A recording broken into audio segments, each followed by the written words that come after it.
Today's video is sponsored by Camel City Mill.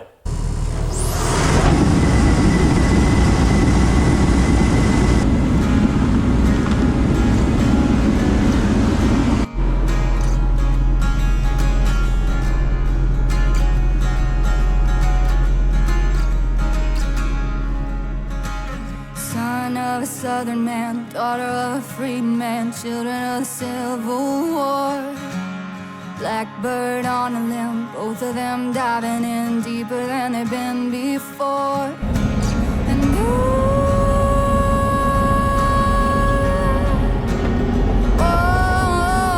down a red dirt path, covering their tracks, strangers in the light of day.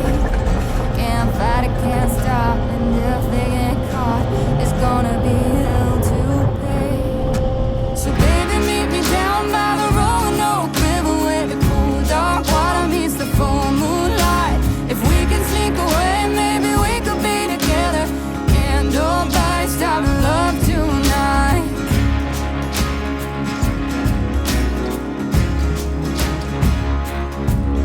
Didn't know they'd been followed down through the hollow till a hand grabbed her by the arm.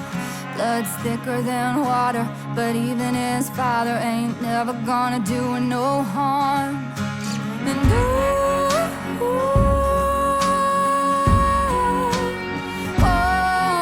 And whiskey on his breath, they were scared to death, and he was meaner than the devil himself. It was him or them, and you can call it a sin, but the Roanoke River won't tell. So baby, meet me down by the Roanoke River where the cool dark water meets the full moonlight. If we can sneak away, maybe we could be together. Candle by stop and love tonight.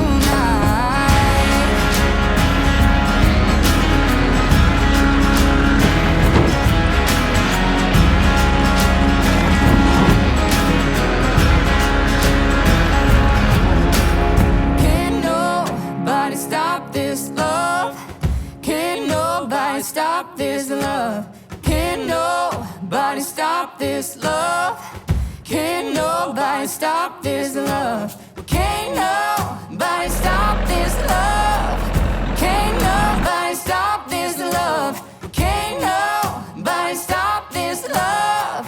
Oh, can't nobody stop this love. So baby, meet me down by the Roanoke River where the cool dark water meets the full moonlight. If we can sneak away, maybe we could be together.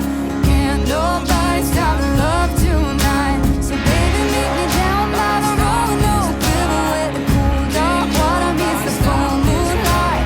If we can sneak away, maybe we could be together. Can't nobody stop love tonight.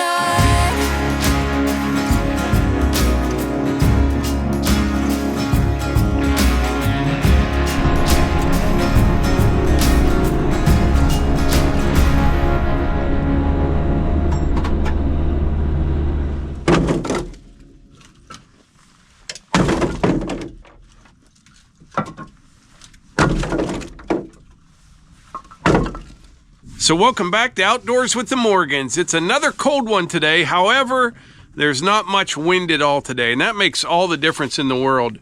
But everybody seems to be running out of firewood. I'm getting calls almost every day, and I don't really have much more seasoned wood to sell, but I'm going to help a neighbor out here this morning. He's completely out.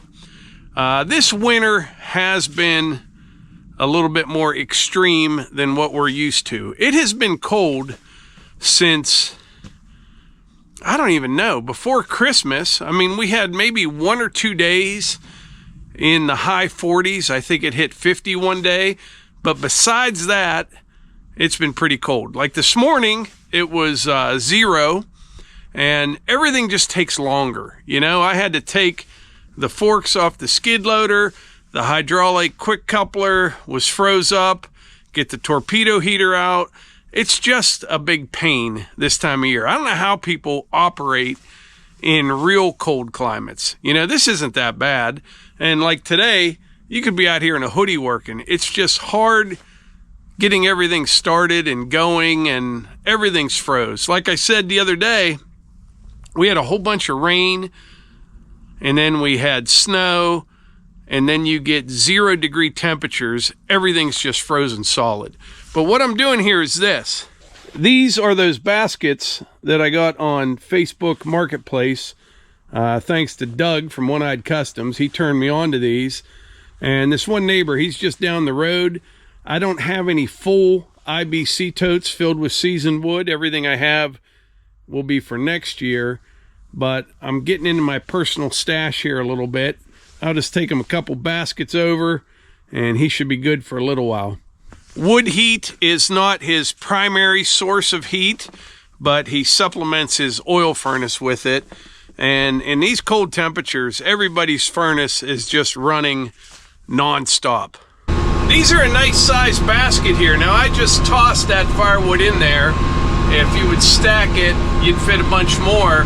But I'm guessing these probably hold about half as much as the big IBC tote. Now, this tractor, I can move around IBC totes filled with firewood, but it has to be dry. If it is green hardwoods, especially oak, it will barely get it off the ground. So it handles these with ease, pretty comfortable. Nice size for a machine like this. All right, got number 2 delivered. We're good to go. So this road that I live on, they call it Washington's Trail. George Washington came through here when he was a surveyor. But look at the size of that white oak right there. It's probably one of the oldest ones I've ever seen. And I would bet that tree was here when old George came through here. Probably 6 feet in diameter. Massive white oak. All right, just got back to the house here. Let me adjust the camera. And by the way, I don't know if you can see that. I still don't know what that is.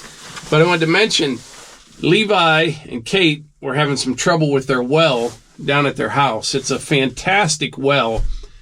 It produces a lot of water, which is unheard of for around here. We live up on a ridge. They're kind of down over the hill. But everybody in this area struggles with well water. Well, we are definitely getting public water, and I've got mixed feelings on that. I am going to hook up to it, but we will continue to use our well also, and also the cistern tank over here at the building. But Levi's well, what happened, it was probably drilled in the late 60s, and I think the casing kind of deteriorated towards the top. It got some sediment in the well. It was a whole thing, but it clogged up all their spigots and things like that. He got that all sorted out this morning, and everything seems to be running well. But we had a well guy out there, a local guy, fantastic. He was out there on the Saturday before the Super Bowl. Weather was miserable. He came back out on Sunday, and he got everything working on that end, and he got lots of water pressure coming into the house. But the well, at some point, is going to need a new casing on it, and we may even go a little bit deeper on it. Even when we get public water, we're going to keep that well going. It would be worth, even if we have to bring a rig in, it's in their backyard real close to the house. It's going to have to be in the summertime. This is not the time of year to do it. But we're going to go back down that well, put a new casing in it, and use that water. Having a good well like that is a real asset, you know. Having water is a good thing. And it would be great for gardening, watering animals, whatever. But it's just one of those things. Like our well here at the house is about 330 feet deep. There's a lot of people around here that have them 400 feet deep, and, you know, they might have hit water at 250, then they'll drill an additional 150 feet for more storage in the well. Just not a lot of water right here. Other parts of Pennsylvania, there's plenty. Heck, right down at Levi's, there's plenty. So something, he's just kind of babying it right now till we get till summer, but we'll get hooked up to the public water, so will they. But we will continue to use both wells and then we're going to get his fixed up because, like I said, that's a very good resource to have. Basically an unlimited supply of water. He's never run out of water. It happens to us all the time. If you were to wash a couple loads of clothes and a couple people get showers, you just kind of have to time everything in the house. You could run out of water, and you shut the pump off, let the water level build back up, turn it back on. It'll refill the pressure tank and all that stuff. It's a whole thing. So pros and cons to public water. Usually you don't run out if you have public water. But then again, in town, we're not getting our water from this town that we're close to. It's coming from another direction. In town, they're constantly having, boil water advisories and from broken water lines. I don't think there's a great answer, but I think the best answer is to have a lot of options, which is a couple producing wells, public water, cistern tank here at the building. We should be good to go. I can't imagine people like out in California, where you're only allowed to use so much water, and that would be tough. That would, but it's not like that around here. But you have to have options. At the beginning of today's video, I mentioned that it was sponsored by Camel City Mill. They make the most incredible socks you will ever wear. For me, socks are my most important article of clothing, because if you take care of your feet, they'll take care of you. And if you don't believe me, read through some of the comments from people that have already bought these. Everybody absolutely loves them. They keep your feet cool in the summertime, warm in the wintertime. They wick sweat. They'll keep your feet comfortable throughout a 14-hour work shift. They stay up. I just absolutely love them. I really do. And the icing on the cake is these are 100% American made, right down in North Carolina. And they're just fantastic socks. They really are. Get 10% off my favorite work socks from Camel City Mill with code Morgans10. Link in the description. All right, I just got in the skid loader here. Got the grapple on it. I think it should be a decent day to go out in the woods there and stack up some brush piles. I think what we'll do, maybe even tomorrow, we'll see. We'll start burning some brush out there. I'll show you what's going on once we get out there.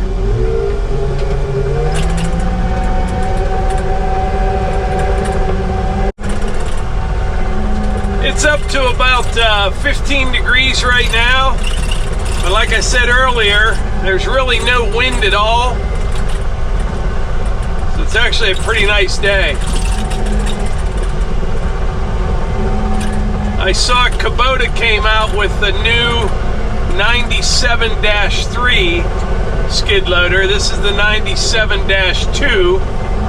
A lot of nice changes on it. If you listen, cab's pretty noisy in this machine. The 97-3, I think it's all like one piece, and I think it's a quieter cab than what this one is.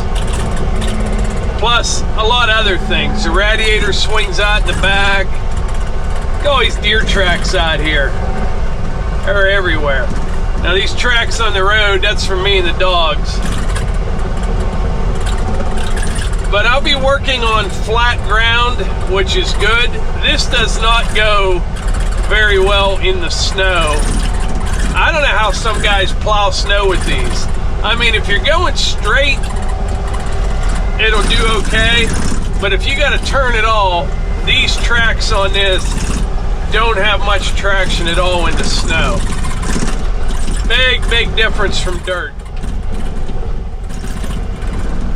Boy, it's beautiful out here.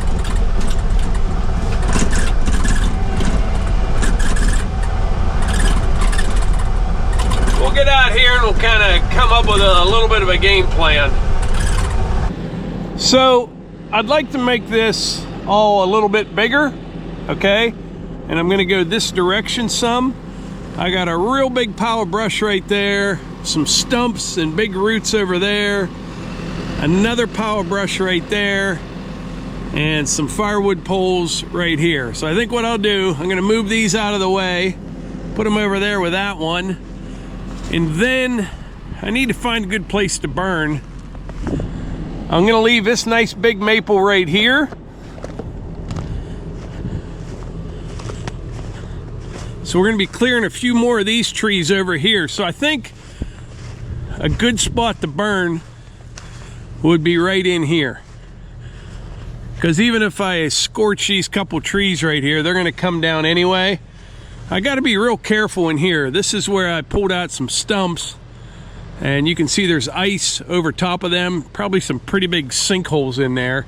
The ground's frozen pretty good, but I bet you it's soft in these spots. So I think that's what I'll do. I'll start off with this pile here, go get that stuff down there. We'll start making a massive pile right in here somewhere.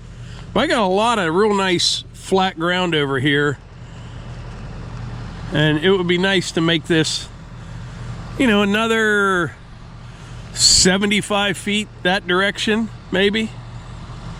Yeah. I'll just have to kind of keep my eye on it because the mini cabin's not that far away, but I don't think we'll set it on fire.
right, got her all cleaned up. This is actually, this is pretty nice. Once you get some of that stuff moved, you realize there's really not that much left in here. I'll take this little maple down right here. That maple straight ahead of me. I got a little bit to clean up over there.